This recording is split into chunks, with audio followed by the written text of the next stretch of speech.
대부분 한 번쯤 들어보셨을 법한 이솝 우화 하나를 소개합니다. 아버지와 아들이 이 장에다가 당나귀를 팔러 가면서 이 당나귀를 끌고서 걸어가고 있었습니다. 우물가에 있었던 여인들이 당나귀는 편하게 걸어가도록 내버려 두고 그렇게 힘들게 터벅터벅 걷고 있는 그 아버지와 아들을 어리석다고 손가락질했습니다. 아버지는 그 말을 듣고는 그 아들을 당나귀에 태우게 되죠.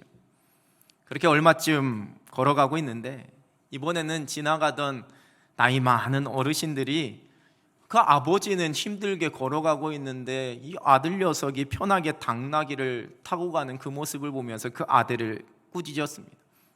그러자 이제 아들이 내리고 아버지가 그 당나귀를 타고 갔습니다. 또 얼마 안 있다가 지나가던 사람들이 그 어린아이를 걷게 하고 그렇게 혼자서 당나귀를 타고 가는 아버지의 매정함을 나무라는 것이었습니다. 그러자 아버지는 그 나귀 위에 아들을 같이 태웠습니다. 그렇게 얼마를 가다가 젊은이들을 만났는데 요즘으로 얘기하면 이 동물보호협회 사람들이었겠지요. 아무리 말 못하는 당나귀라도 얼마나 힘이 들겠냐면서 이제 여기까지 편하게 왔으니까 이제는 둘이서 그 당나귀를 메고 가라라고 그렇게 이야기를 하게 됩니다. 그래서 이 아버지와 아들은 기다란 장대에다가 그 당나귀의 네 발을 묶어가지고 어깨에 메고 걸어가고 있었습니다.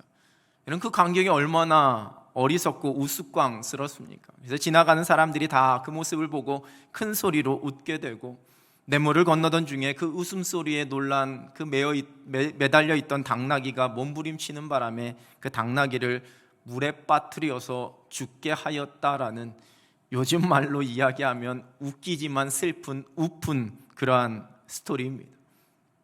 여러분, 이 이야기 속에서 뭐가 문제였을까요? 요즘 아이들에게 이렇게 질문하면 왜 싣고 갈 트럭이 없었대? 이렇게 대답할 수도 있을 겁니다. 줏대 없이 이 사람 저 사람 그 말에 이리저리 휘둘리는 아버지와 아들, 또한 각자 그저 자신의 관점과 자신의 입장에서 사연이 어떻든지 간에 과거에 어떤 일이 있었든지 간에 눈에 보이는 지금의 단면만 바라보면서 평가하고 단정하고 비난하는 그러한 사람들, 둘 다 이 일이 그릇된 것에 대한 책임이 있다라고 말할 수 있겠지요. 여러 사람들과 함께 살아가는 사회 속에서 이 다른 사람들의 평가나 말에 전혀 신경 쓰지 않고 살아간다라는 것은 아마도 불가능한 일일 것입니다. 오히려 주변의 소리와 조언과 충고와 평가와 그 의견에 귀를 닫아버리면 소위 고집스러운 독불 장군이 될 그러한 위험성이 있습니다. 여러분, 또한 그렇다고 해서 이 다른 사람들의 이런저런 말에 이래저래 너무 휘둘리게 되면 나 자신을 잃어버리는 소신 없는 그러한 사람이 되어버릴 위험성도 존재합니다. 오늘 본문에서 우리는 그 주변의 어떤 소리에도 우직하게 자신의 길을 걸어가고 있는 다윗을 만나게 됩니다. 본문은 이스라엘과 블레셋의 전쟁 속에서 펼쳐진 이야기입니다. 사무엘상 17장 1절과 2절의 말씀은 블레셋 사람들이 그들의 군대를 모으고 이스라엘을 공격해왔고 이에 사울 왕과 이스라엘 사람들이 엘라 골짜기에 진을 치고 블레셋 사람들을 대항하여서 전열을 벌였다, 이렇게 기록합니다.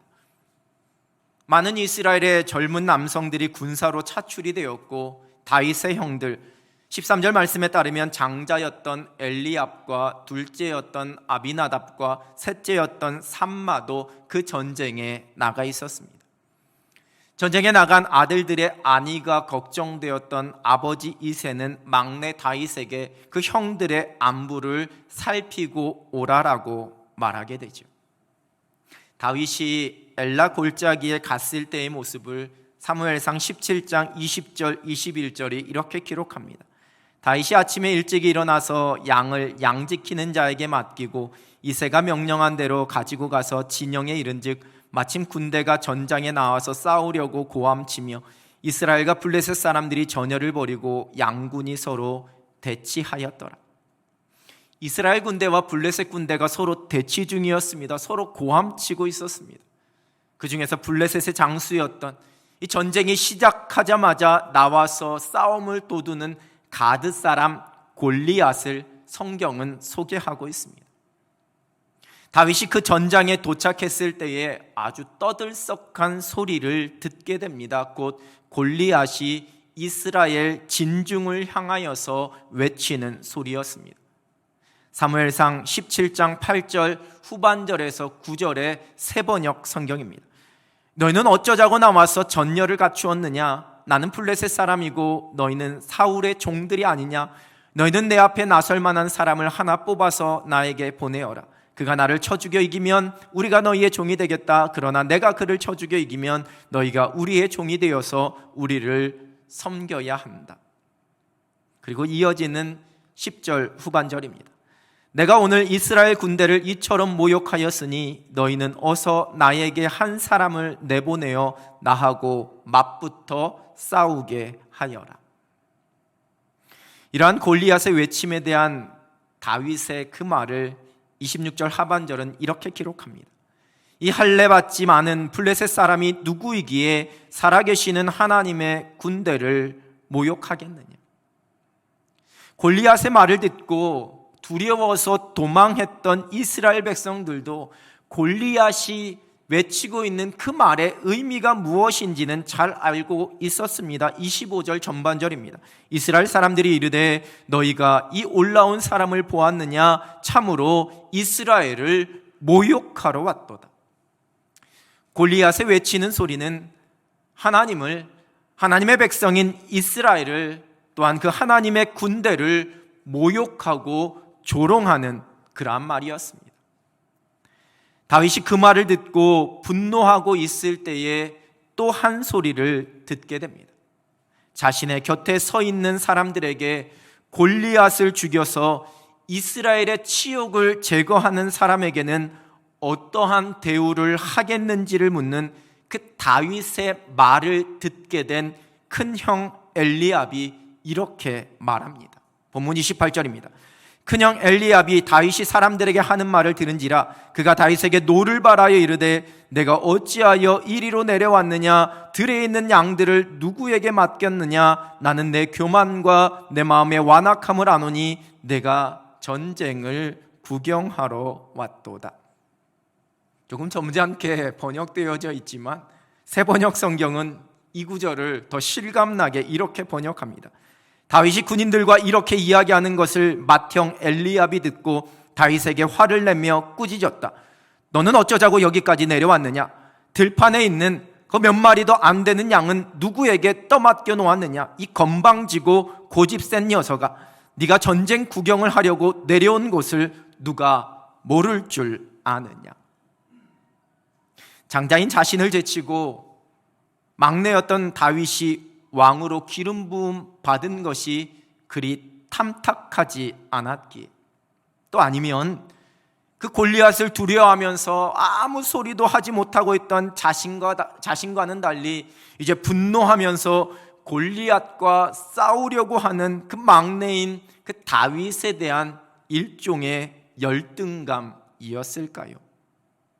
엘리압은 다윗에게 노를 바라면서 다윗이 교만과 완악함으로 이 전쟁을 구경하러 왔다라고 그렇게 말하고 있습니다. 다윗을 향한 형의 비난이었습니다. 금방이라도 골리앗을 향해 달려가려는 그 다윗에게 여러분 또 한 소리가 들려옵니다. 그것은 사울왕의 소리였습니다. 사울왕은 다윗이 골리앗과 맞서려 한다는 이야기를 전해 듣고는 다윗을 불러서 이렇게 말합니다. 33절입니다. 사울이 다윗에게 이르되 네가 가서 저 블레셋 사람과 싸울 수 없으리니 너는 소년이요 그는 어려서부터 용사임이니라. 어린 다윗이 큰 용사 골리앗을 상대한다라는 것은 불가능하다 이렇게 이야기했습니다. 그러나 다윗은 자신이 목동으로 양들을 돌볼 때에 크신 하나님께서 자신을 어떻게 보호해 주시고 도와주셨는지를 고백합니다. 그리고 그 하나님께서 자신에게 승리를 주실 것임을 확신합니다. 그러자 사울왕이 다윗에게 축복합니다. 그리고 나서는 자신의 군복을 다윗에게 입히고 자신의 노투구를 다윗의 머리에 씌워주고 자신의 갑옷을 입혀주고 자신의 칼을 그 다윗의 손에 쥐어주게 됩니다. 사울왕이 다윗을 도와줄 수 있는, 다윗에게 해줄 수 있는 아마 최고의 배려였을 것입니다. 왕이 가지고 있었던 군복이요 갑옷이니 얼마나 좋은 것이었겠습니까? 가장 좋은 갑옷과 투구와 군복을 입히고 가장 좋고 강력한 칼을 가지고 그 골리앗을 때려 눕히길 응원하는 그러한 마음이었을 것입니다. 그리고 또한 어쩌면 혹시나 그럴 리 없겠지만 다윗이 승리하고 난 이후에 자신이 베풀어준 이러한 배려와 또 자신의 칼로 이 승리를 얻게 되었다라고 이야기하려고 하는 그러한 속셈이 숨어 있을지도 모릅니다.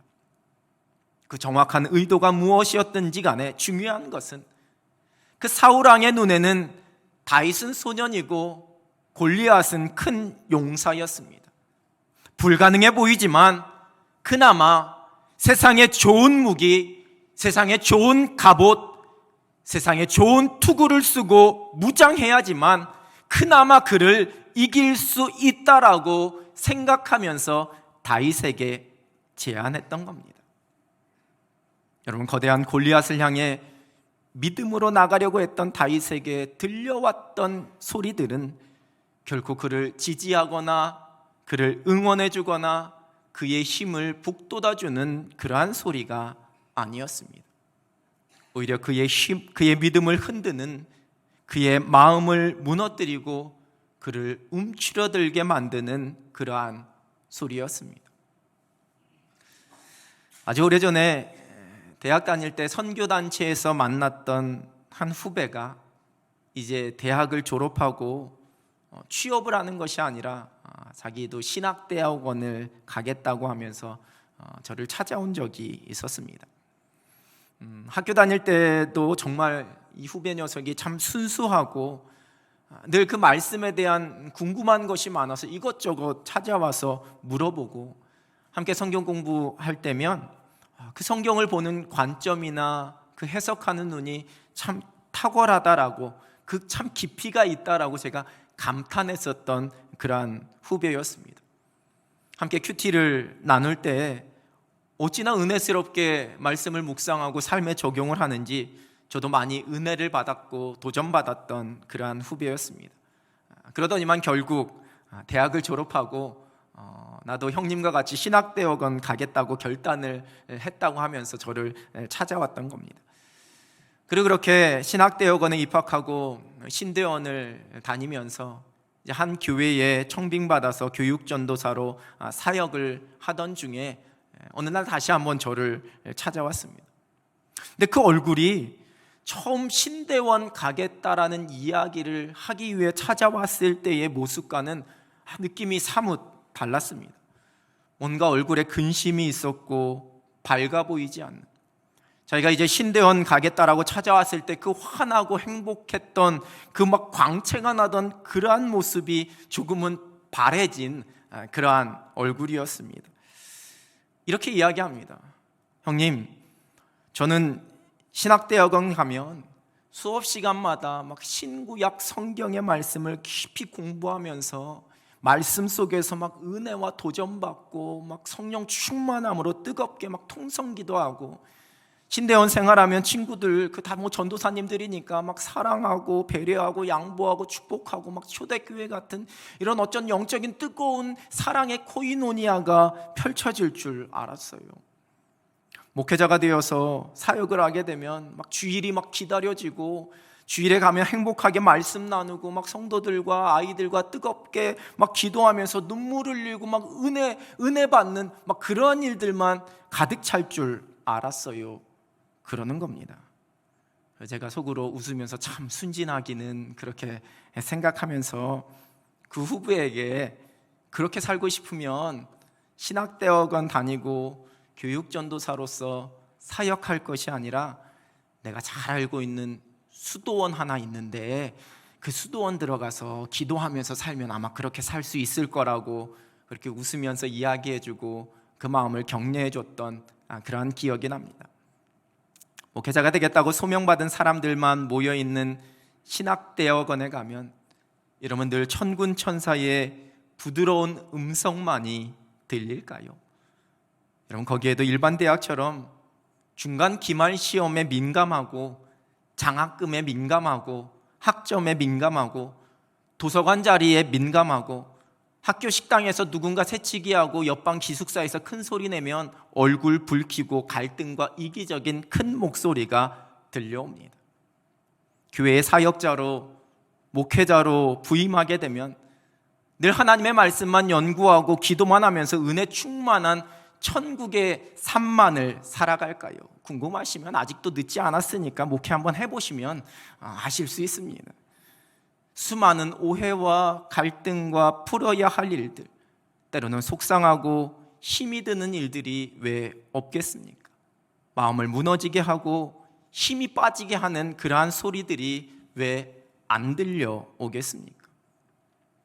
천군천사의 부드러운 사랑의 소리, 하나님의 영광을 노래하는 찬송 소리만 있는 곳은 이 세상 어느 곳에도 없습니다. 우리가 일상에서 만나는 수많은 소리들이 있습니다. 골리앗의 외침처럼 하나님의 살아계심을 인정하지 않는, 하나님을 무시하고 하나님을 모욕하는 수많은 소리들이 우리의 귓가에 들려옵니다. 다윗의 형 엘리압처럼 나를 짓누르고 나를 무시하고 내 마음을 오해하고 나를 무너뜨리는 믿었던 사람, 가까운 사람들의 입에서 나를 핍박하고 나를 비난하고 나를 넘어지게 하는 그러한 소리들이 내 귓가에 들려옵니다.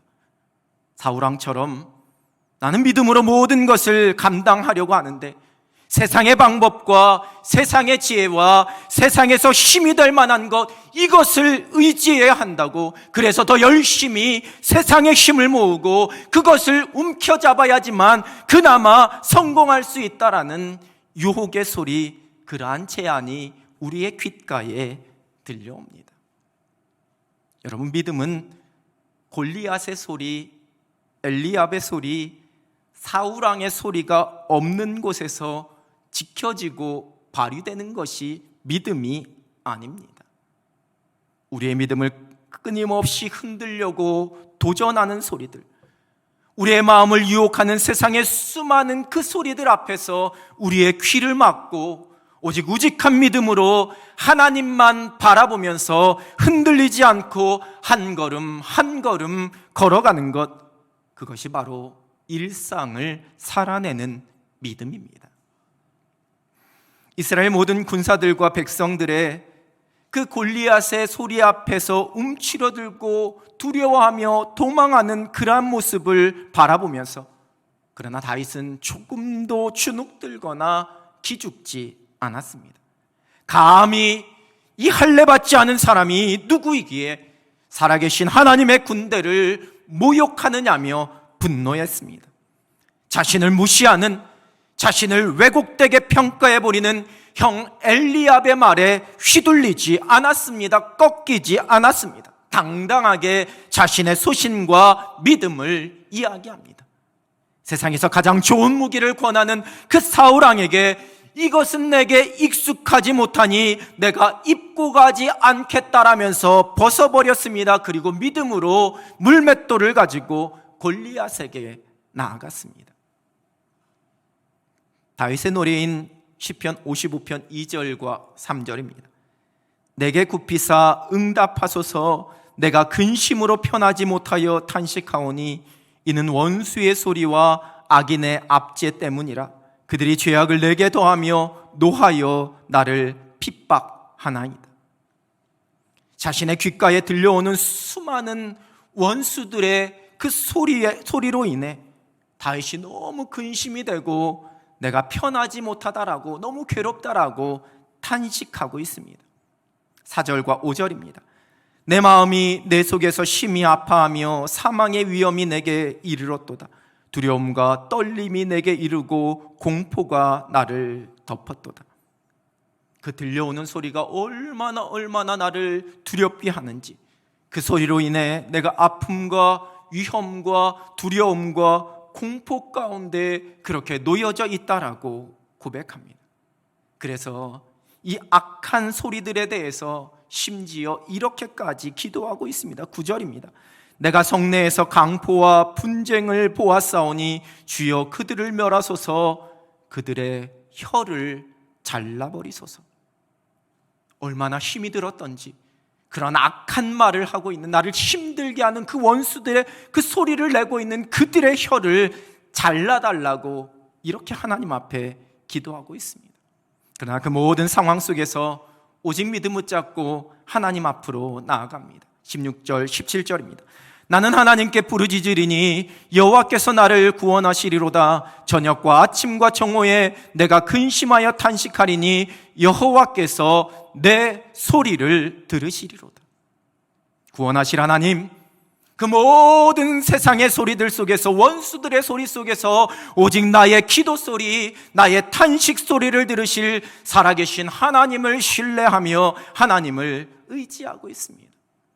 그리고 나의 귓가에 들리는 그 모든 세상의 소리들이 아무것도 아니라는 것을 고백합니다. 21절입니다. 그의 입은 우유 기름보다 미끄러우나 그의 마음은 전쟁이요 그의 말은 기름보다 유하나 실상은 뽑힌 칼이로다.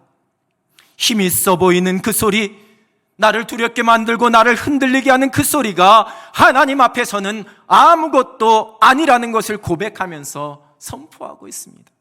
그리고 도우실 하나님께서 그 주실 그 승리와 평안을 소망합니다. 22절, 23절입니다. 내 짐을 여호와께 맡기라. 그가 너를 붙드시고 의인의 요동함을 영원히 허락하지 아니하시리로다. 하나님이여, 주께서 그들로 파멸의 웅덩이에 빠지게 하시리이다. 피를 흘리게 하며 속이는 자들은 그들의 날에 반도 살지 못할 것이나 나는 주를 의지하리이다. 의인의 요동함을 허락하지 아니하시리로다. 나에게 들려오는 소리들, 나를 위협하고 나의 믿음을 흔드는 그 소리 앞에 내가 결코 흔들릴 수 없다라는, 나는 요동할 수 없는 사람이라는 것을, 하나님께서 믿음의 사람을 흔들리게 하는 것을, 요동하는 것을 허락하지 않는다라는 것을 믿음으로 선포하고 있습니다. 그리고 결단합니다. 나는 주를 의지하리이다. 미국 달라스주의 빌리지 교회라는 그 교회를 목회하고 있는 맷 챈들러 목사님이 쓰신 불신의 시대를 사는 그리스도인의 용기라는 책이 있습니다. 이 책의 영어 제목이 저 겉표지에 보이듯이 Take Heart입니다. 이 영어 단어는 용기를 내다 라는 뜻과 함께 마음을 다시 먹다라는 그러한 의미를 가지고 있습니다. 이 책의 일부분입니다. 지금은 그리스도인으로 살기에 더없이 좋을 때다. 현실을 보면 이 말이 전혀 공감이 안 될지 모른다. 그러나 하나님의 백성들은 보이는 현실이 아니라 믿음으로 살도록 부름받았다. 우리 하나님은 우리보다 크신 분이고 어떤 문화적 규범이나 압력보다 크신 분이다. 하나님을 믿는 믿음으로 살 때 우리는 두려움에서 벗어나 자유를 누리며 살 수 있다. 자신의 내면이나 주변에만 시선을 고정하지 말고 눈을 들어 하나님을 바라보며 그분을 소망하고 신뢰하는 법을 배울 때 우리는 그분 안에서 그분으로 인해 자유롭고 담대할 수 있다. 우리의 믿음에 도전하는 수많은 소리가 들려오는 지금의 이 세상이 오히려 믿음으로 살기에 더 없이 좋은 세상이라는 이 저자 목사님의 그 말, 그 고백에 깊은 도전을 받게 됩니다. 곰곰이 묵상하면 여러분 그 이유는 간단합니다. 그 모든 소리들보다 우리가 믿고 의지하는 우리 하나님이 더 크신 분이시기 때문입니다. 믿음의 사람들, 하나님의 백성들은 눈에 보이는 현실, 내 귀에 들리는 소리에 좌지우지되며 살아가는 사람들이 아니라 오직 살아계신 하나님만 바라보며 우직하게 믿음으로 살아가는 사람들입니다. 그때 그 모든 것을 이길 담대함과 자유함을 우리 하나님께서 우리에게 주시기 때문입니다.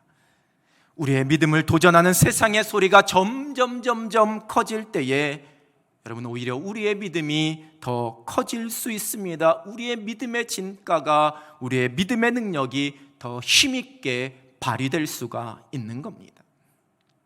믿음으로 그 삶을 살아냈던 다윗에게도 평생 동안 늘 끊임없이 수많은 소리가 들려왔습니다. 그의 믿음을 향한 도전이었습니다. 하나님만 바라보고 의지하려는 그 마음을 조롱하는 소리였습니다. 그 믿음을 흔들리게 만드는 그 마음을 미혹하게 하는 소리였습니다.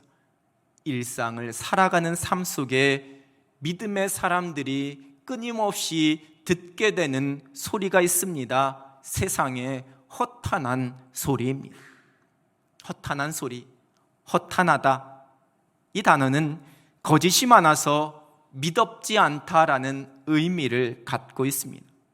겉으로 보기에는 그럴싸해 보이는, 언뜻 보기에는 진리이고 맞는 것 같은, 언뜻 보기에는 강력한 힘을 가지고 있는 것처럼 보이지만 결코 그렇지 않은 것, 그것이 허탄한 것입니다.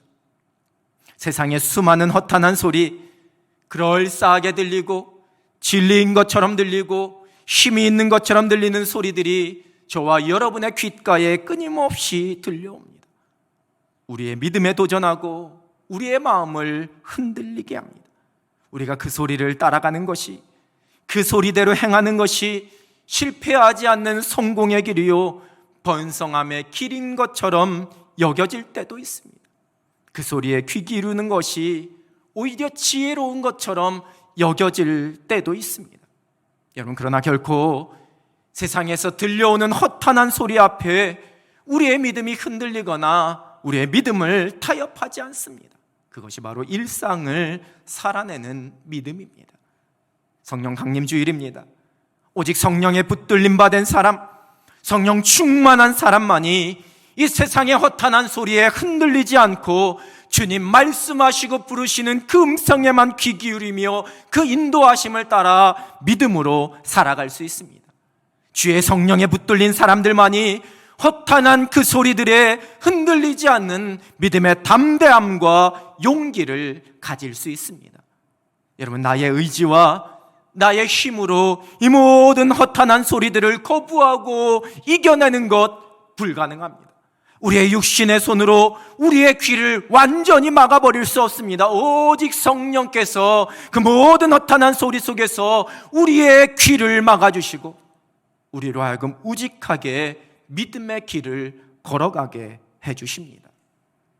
세상을 살아가면서 허탄한 소리가 들려올 때에, 수많은 유혹과 시험의 소리가 우리의 귓가에 들려올 때에 우리는 결코 흔들리거나 요동하지 않습니다. 오직 하나님의 말씀, 하나님의 약속에만 귀를 기울이면서 하나님을 신뢰함으로 우리에게 주어진 믿음의 길을 걸어갑니다. 일상을 살아내는 믿음입니다. 일상 속에 들려오는 수많은 허탄한 소리들 앞에 결코 요동하지 않는, 오직 우직하게 믿음 붙잡고 날마다 승리할 수 있는 여러분 되시기를 우리 주님의 이름으로 축원합니다. 기도하겠습니다. 살아계신 하나님 아버지, 감사합니다.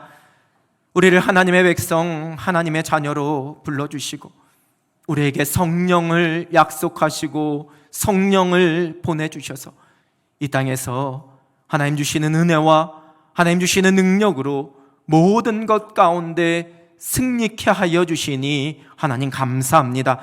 때로는 우리의 귓가에 우리의 믿음에 도전하고 우리의 마음을 흔들려는 수많은 허탄한 소리들이 들려오지만 성령께서 그 모든 소리들로부터 우리의 귀를 막아주시고 우리가 오직 주님 바라보며 주의 약속 붙잡고 주의 말씀 의지하며 믿음의 담대함으로 우리의 길을 걸어가게 하여 주시옵소서. 우리를 이끄실 성령 하나님을 의지하오며 예수 그리스도의 이름으로 기도드립니다. 아멘.